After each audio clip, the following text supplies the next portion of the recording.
So, a very good morning, Redbourn. My name's Simon Veglo, and I welcome you all to another Active in Redbourn weekly call. A bit of a dreary day this week. I remember when we did it last week, it was absolutely gloriously boiling hot and everything, and here we are with a bit of drizzle. I guess it's good for the gardens, but hopefully we'll have some good weather again soon. I'd like to start, as I always do, by thanking everybody who's donated to keep these calls free of charge for our listeners over the last few months.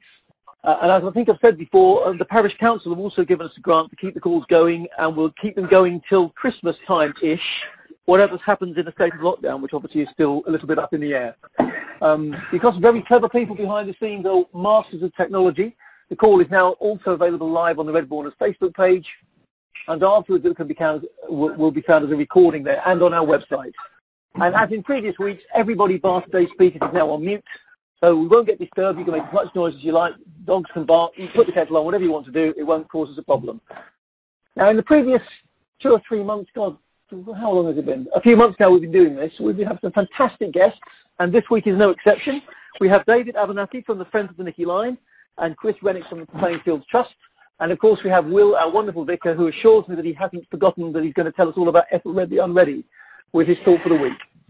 So without further ado, I'm going to do it in this way order today. I'm going to start with David and the Nicky Line. So good morning, David. Good morning, Simon. And how are you today? Wet, I think, is the answer. Okay. Have you been out already somewhere? I've been out shopping and getting wet on the way back, yes, absolutely. Okay, yes, because of that kind of drizzle, isn't it? It looks like it's quite warm out the way, just warm, sort of like a tropical rainforest sort of weather. Yeah, basically, yeah. Good. Well, say good. You can dry off anyway. You don't get too wet. So I'm sure everyone listening has used the Nicky Line at some point on this call, walking, running, cycling, whatever they've done on it. But I think it'd be interesting to talk a little bit about its history. Yep. Okay. So can I start by asking, wasn't it a railway line once? And sort of, can you give us a little bit of history about the Nicky Line, please? Okay. Yes, indeed. The idea of the Nicky Line as a railway started off in the 1860s with the business community in Hemel Hempstead wanting to join up old Hemel Hempstead, or Hemel Hempstead as it was, with the relatively new train line, which was on the other side of Boxmoor, a whole distance of 1 3/4 miles. Unfortunately, out of local politics and a bit of obstinacy, that connection was never made, though the line was built. So the business community had to look east to 2 railway lines, the Midland Railway Line and the Great North Western, which was running down by Harpenden. And they eventually made a deal with Midland, so the line was built from Hemel Hempstead to join the main railway line going north to Luton. And it eventually opened in that way in 1877.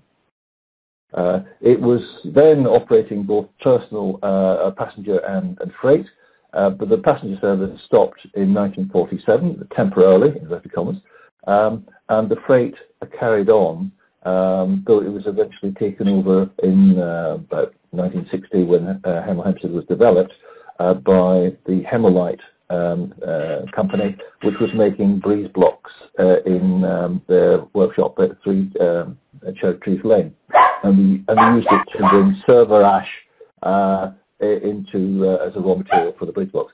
But the line itself was closed in 1979 and converted in 1985 to a footpath and cycleway, which is still there today.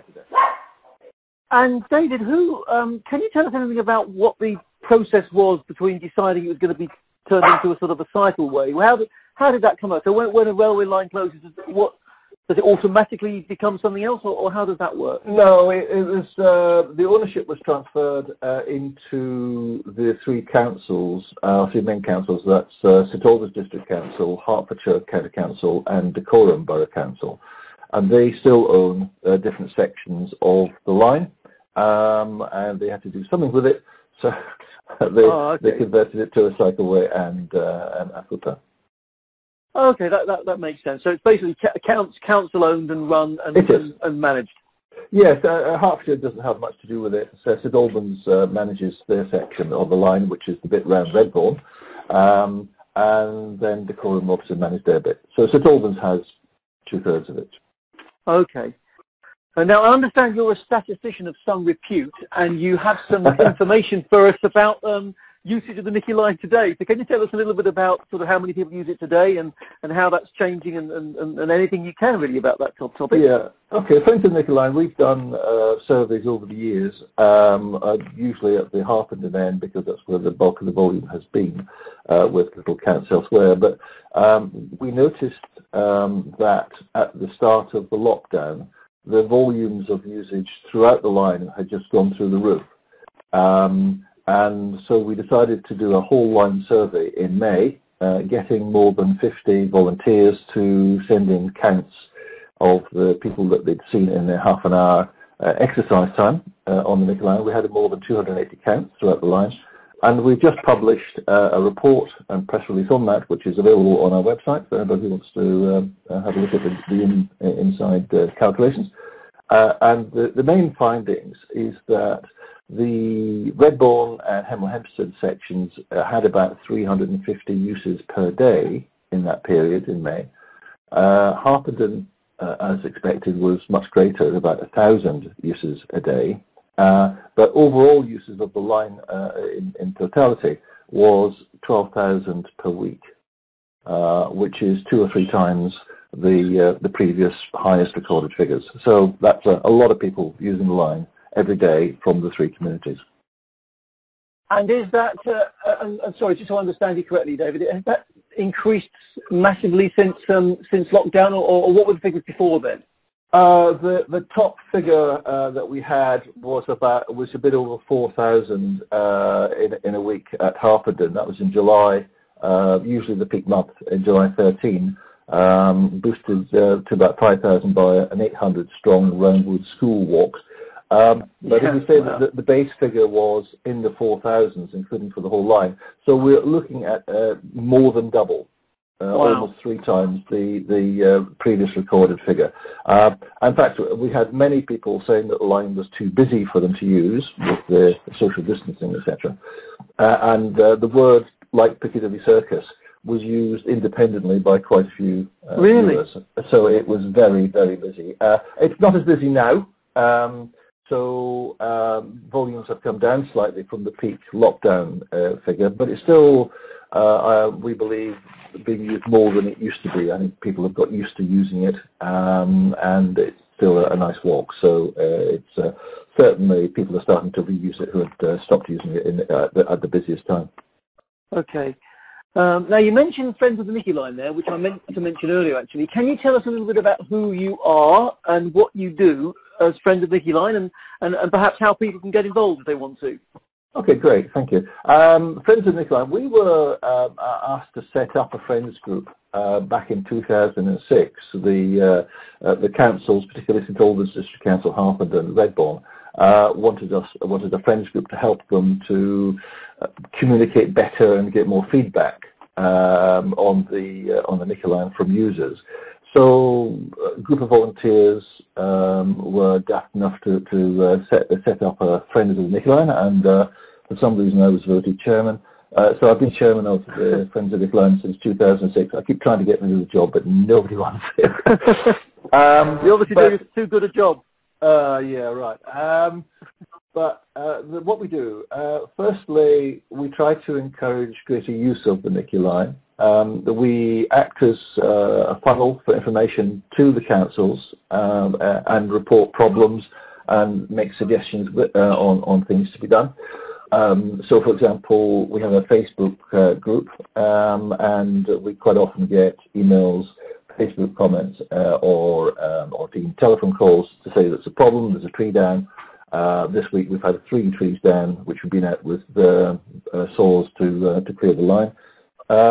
And we have work parties. If you walk around the Redbourn and up to Harpenden, you'll see coppicing done, lines being cleared of brambles, and we have sections where we cut back hedges so that we increase view. So we are trying to improve the line in terms of its usability and encourage people to use it. And I think we've been moderately successful in that, and certainly usage is going up even without lockdown. Sure. Now, you talked about the usage going up and potentially even overcrowding at times, David. Does the Nicky Line face any other challenges that we ought to be aware of? Certainly people in Redbourn may be used to the two crossings of the bypass, one by the M1 and the slightly busier one at the Redbourn Lane roundabout. Mm-hmm. Both of those we view as risky crossings, and we did a survey and a report on them in 2015. And we had a survey of users, Redbourn residents' feelings on it, particularly the roundabout one, and a full set of horror stories kept coming out. So we still feel that the two crossings are potentially dangerous and need to be controlled. So that's the major challenge, and we have got an offer of some money possibly to help with the M1 crossing. From the East Hemel developers. We don't support or oppose any development per se, but we work with developers on the grounds that if a development is going to happen, we want to minimise the damage and maximise the gain. Sure. And the two developments around currently which affect Redbourn, and I know there's strong feelings on the subject, are the East Hemel development from Spencer's Park onwards, and then the Laws development as well, which will impact on the usability of the Redbourn Main roundabout because it's going to add traffic to it. So I know that there are two hot subjects for Redbourn residents, and both will affect the Nicky Line. They certainly are hot topics. I mean, David, in terms of the offer, did you say you received an offer of potentially of assistance on the East Hemel side? What would that offer involve? What could they do to sort of alleviate the problem? Okay, there's several aspects here on the East Hemel development. Firstly, there's going to be a new road cutting through the Nicky Line, which obviously is we're not too keen on. But at the very least, they have agreed to put a toucan crossing, which is like a pelican, but you can cycle across it. On that road, so that it'll be a fairly safe, user-controlled crossing. We would like to have that also on the M1 crossing, and one of the comments made several times is that the East Hemel developers will provide some funding, not necessarily entirely for that, but we're talking about £80,000 per toucan, so it's a fair chunk of money. But they are willing to help us on that regard because they feel that they're going to have traffic, particularly school children, going between the two areas, Redbourn and East Hemel, the schools. So it helps them as well. So it's very loose. There's nothing committed in writing, and of course there's no planning permission for that yet. But they are at least trying to make the right noises, and I say it's up to people whether they oppose or support those two developments, but they're both going to impact on the Nicky Line. Okay, thanks, David. And for everybody listening, obviously, as David quite rightly says, they are very, very hot topics, and perhaps we'll cover them off on a future call. So as we get to the end of this section, David, just I suppose a quick one for me. Is there anything that people listening can do to help the Nicky Line or help you guys? For example, get involved in the Friends of the Nicky Line, or even if people don't want to do that, are there things that we should be aware of and that we could do to help? Yes, we're always welcome feedback and comments and people reporting problems into us. Quite often the first thing we know the problem is that somebody said, oh, there's a tree down or there's a problem elsewhere. So certainly you can go on to our website or Facebook group and reporting problems or give us a ring. But for those who might be slightly keener, we do welcome people joining Friends of the Nicky Line. It's a whole £5 per family, one-off payment. And the idea is that we want to get people involved and we want to increase our membership because when people ask, when councils and other bodies ask us how many members we've got when we're asking for funding, then obviously it helps us to have even more members. So that would be a great way of supporting. And we are also looking for a second committee member from Redbourn. So if somebody has got some spare time and like to take an interest, then we'd love to have somebody else involved to strengthen our Redbourn base. David, thank you. Well, I hope someone listening out there perhaps has taken that on board. David, it's a fantastic asset, the Nicky Line. We all love it. We all use it. We really appreciate your efforts. So thank you for, well, obviously being such a brilliant chair because you clearly are. and for all the good work that you do on the Nicky line. Long may it continue. Thank you very much. Thanks, Simon, and thank you for everybody for giving me the opportunity to talk with you. Thanks so much. You're welcome. You're welcome. Right, now, Will, good morning. Hello. Good morning. How are you today? All right, not too bad. Was that your dog? Was that your dog? I heard. I always miss it now because everybody else is on mute. I do hope it was your dog. It was my dog Sweep. As the doorbell went, I was busily scrambling, trying to stop the dog, answer the door, stay on the call, and all the usual things. All the usual. On Lovely. one leg. Lovely. Well, life's like that, isn't it? It's one of the nice things, the unpredictability of who knows what's going to happen next, sort of thing. Absolutely, and I'm sure the other phone line will go in a minute as well. It's bound to. It's bound to. Anyway, Will, we're looking forward to your thought for the week. So I'm sort of teeing you up for that, and also I think you might have something to say to us about Ethelred the Unready. That's right. Following on Absolutely. from last week, you can do it in whichever order you like. The floor is now yours. Thank you very much. As you say, Simon, I was talking about the story of how last week about how a certain area of North London came to be known as Gospel Oak. And in my thought for the week, last week, I mentioned that the oak tree that gives its name to that place was recorded in a survey in AD 986 for the then Abbot of Westminster by the young king who went by the wonderful name of Ethelred the Unready. So at the end of my thought, Simon, our host, asked me a bit about Ethelred and then challenged me to come back and say a bit more about him this week. So here goes. Well, what do we know about him, and what was he unready for? Well, the monarch we need to start with is King Edgar, who ruled from 959 to 975 and was wonderfully titled as King Edgar the Peaceful. But what followed was anything but. When Edgar died, he was succeeded briefly by his eldest son, King Edward, but this was not for long. King Edward, known as King Edward the Martyr, was assassinated in March 978 by a band of men as he dismounted from his horse at Corfe Castle in Dorset. Ethelred, his half-brother, succeeded him on the throne, despite the widespread suspicion that he may have had a strong part in the murder. It was to create a climate of distrust and disloyalty that undermined his authority from day one. As a result, his reign was marked by division and dissent, and there was no unified defense when the Danish invasions resumed in our land in 980. Well, nearly all of the country was ravaged by those, and Ethelred's efforts to buy peace only made the invaders more rapacious. When they did begin to settle down in towns, Ethelred foolishly provoked further invasions by launching a massacre of Danish settlers on the 13th of November 1002. By the end of 1013, the Danish king Sweyn I had been accepted as king in England, and Ethelred had fled for his life to Normandy.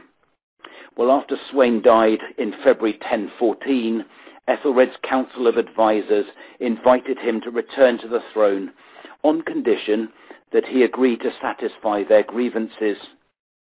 Well, at the time of Ethelred's death in 1016, 2 years later, Sweyn's son Canute was ravaging England. Ethelred was succeeded by his son Edmund II, known as Edmund Ironside, and then one of his other sons ruled England, of course Edward the Confessor, from 1042 to 1066.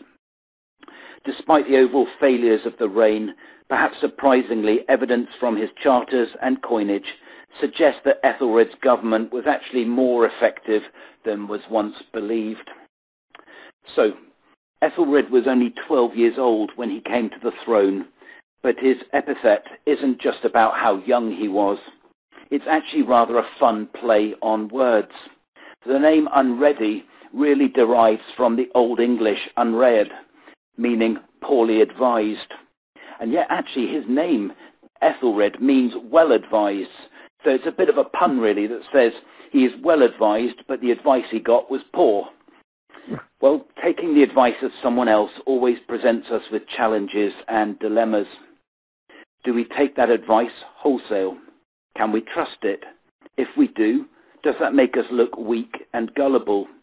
Perhaps the person giving the advice should be the one calling the shots if they seem to have the full facts at their fingertips? Or do we ignore the advice because it doesn't tell us what we wanted to hear or take us in the direction we instinctively want to go?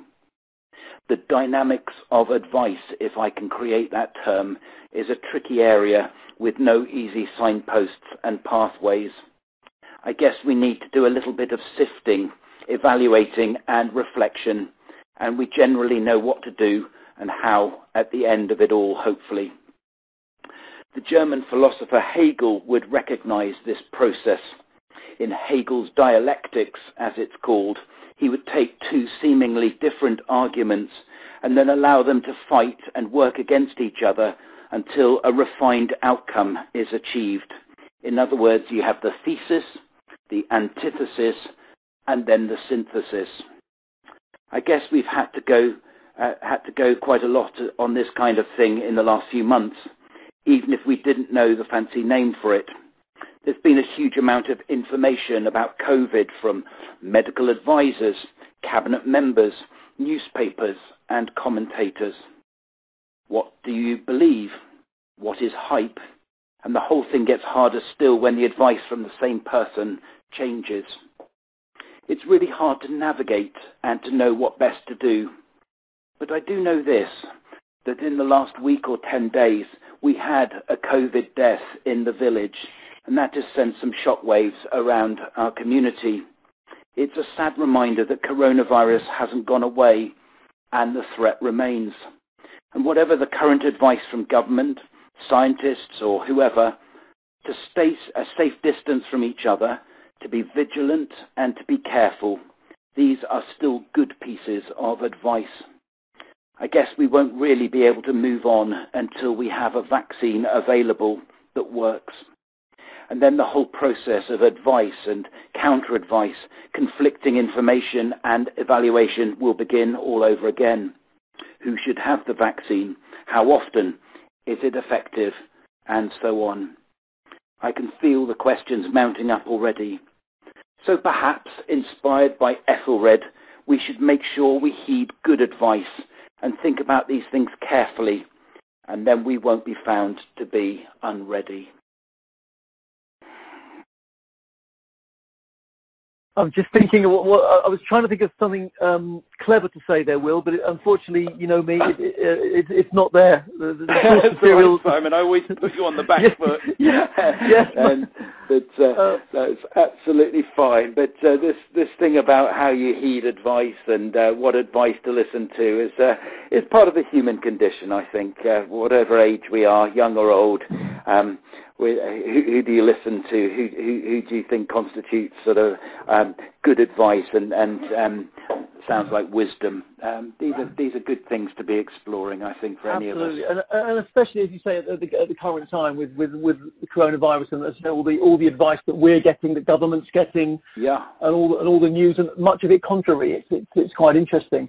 It's tricky, yeah. And you know which bit of the advice that seems to go against each other, which bit do you end up heeding, or you know it's been really difficult. But you know I'm not making a snide swipe at anybody because we haven't got a guidebook or a roadmap on this. The situation is changing, and it is very difficult for people who are trying to set that advice out, and that does need to be reviewed and reflected upon regularly. So don't think I'm having a cheap pot, but it's just tricky for everybody in all sorts of ways. I certainly didn't think that, Will. No. And you certainly rose to the challenge of Ethelred the Unready, so well done on that one.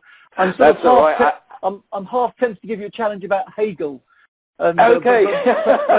I may or may not accept that challenge. Yeah, I don't want to make life too difficult for you. So that's all right.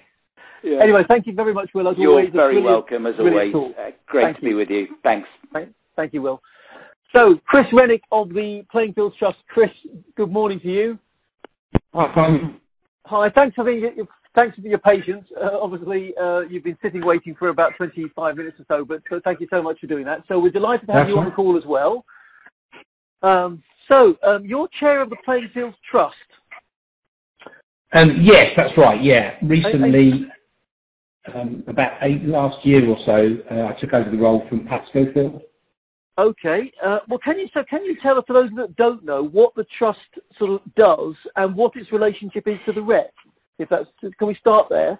Yes, certainly, yeah. I mean, effectively, so the full name of the trust is the Redbourn Recreation Centre and Playing Fields Trust. So kind of the clues in the title, really. The trust was the organisation that originally was set up when the centre was built, and effectively now the trust either sort of directly owns, borrows or leases the land at the recreation centre, and is ultimately responsible for the buildings and maintaining the site generally. Okay, and can you explain the role of Everyone Active? Yeah, so basically, historically, the trust managed the site for many years. So directly managed and run the trust, ran the site. So the trust employed its own staff and was sort of formally responsible for all day-to-day operations at the centre. And then a few years ago, obviously before my time, so I don't know all of the details, but I think 6 or 7 years ago, the trust decided to appoint Everyone Active on a long-term management contract to manage the site. The rationale behind this was that, and a lot of advice was taken at the time. Everyone Active run Westminster Lodge, Decorum Sports Centre, Berkhamsted, and run, I think, 180 sites for local authorities and organisations such as the Trust across the country, all sports related. So that's sports centres, golf courses, gyms, swimming pools, etc. So effectively they decided that it would be a good idea to appoint Everyone Active, and Everyone Active invested quite a lot of money. I'm sure many of the Redbourn residents will remember the gym all being moved and new equipment put in a number of years ago. Quite substantial sums of money that Everyone Active have invested, and effectively they have a long-term management contract to run the site, manage it, staff it, and run it day to day. So I think they still have about 10 years to run on that agreement. Okay, and of course it sounds like they're a pretty big organisation if they've got whatever you said 180 sites or something like that. So yes, a very big organisation. They, I think, I turn over 200 million, I think, from what I understand, and generally have done a good job. I mean, the money they've invested, the gym membership has grown enormously since they took over. I think sort of pre-COVID, if you like, before everything closed down, we had about nearly 600 sort of paid up members at the recreation centre, just for use of the gym and the classes, as well as obviously all the other users, cricket bowls and so forth, but actual just gym users was fairly substantial, and had really been they kind of maxed out the gym membership really because of the size of the gym. We couldn't really take many more. Okay, well you mentioned lockdown there then, Chris, which obviously is a very key topic for the Rec. So how have things been during lockdown, and how are things emerging now? Can you tell us anything about sort of how things are shaping up? Yes, so lockdown obviously has been a real challenge. Well, obviously the centre was shut down immediately because no activity was allowed. Unfortunately for Everyone Active, that meant they furloughed over 90% of their staff. I don't know how their total staff count, but it runs into the thousands. So all their staff were furloughed, bar a few sort of senior managers to oversee sites while they were being closed down, while they were closed. So and unfortunately for Everyone Active, their business was pretty much wiped out overnight. So although they were a big concern, with sort of cash reserves and a fairly stable business, it's proved very difficult for them. So reopening sites is now proving problematic, and really they're seeking the assistance of local authorities and the partners such as the trust to enable them to reopen sites. Westminster Lodge, I think, only opened a couple of weeks ago. At Redbourn, we were able to reopen for outdoor activity a couple of months ago, with cricket bowls and sort of football training being able to take place, because obviously they're all outdoor activities. But effectively, because there's no staff at the centre at the moment, the trust, the committee have had to sort of take on a sort of a lot of the organisational side of things and liaise with the users a lot more than we would normally, just because there has been no Everyone Active staff on site or readily available for consultation. So it's difficult times still. We've just reopened the hall, but we've only been able to open it for gymnastics because there's no staff on the site. We can't take general bookings or anything like that. So again, it's mainly the focus has been on the outdoor activity, but with the usage of Sardi being able to use the site, because effectively they staff it themselves, so they don't require anybody from Everyone Active to be present, because they have their own staff basically. So yeah, is this sort of sustainable, Chris? I don't mean forever, but I mean if Everyone Active continue to have these problems, which is quite possible, how long can you keep things sort of ticking along like this, or is that sort of an impossible question to answer? No, I mean we're sort of working on a roadmap to sort of come out of this. There are a number of things. I mean, effectively, Everyone Active have said if we leave everything as it is, they would hope to sort of reopen the centre fully, for, like the fitness suite and the classes, but it wouldn't be until the middle of next year, just because our fitness suite and studio are small. It's just not possible to reopen with all the social distancing that they have to comply with. The site just does not, unfortunately, lend itself to sort of, to reopen as it is. We'd have to take out 2/3 of the equipment, for example, in the fitness suite, and it just wouldn't work financially then. So we've looked at, so I've had a lot of discussions with a gentleman by the name of Steve Cox, who's the regional director. So we're looking at extending the gym, so knocking through into the changing rooms that are at the back of the rec building, and sort of enlarging the area where the fitness suite is quite substantially to enable the centre to be open. So we're just costing that at the moment with Everyone Active. The other thing that we are looking at, which is actually a project we started before COVID, which was to build a new hall, a new sports hall, which would effectively be at the top of the car park, and run, if you like, if you imagine where the current sports hall is, it would run like as a T at the top of the current hall, but would be slightly larger and separate. So we've been looking at that because of we have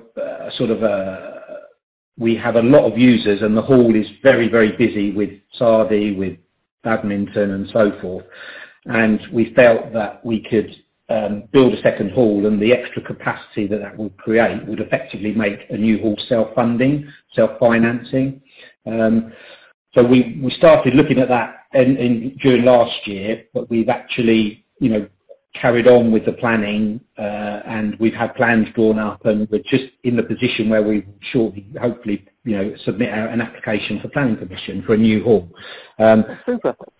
So in terms of, so obviously subject to hopefully getting the planning permission, we can, with the extra revenue we can generate through Sardi having use of the current hall, we can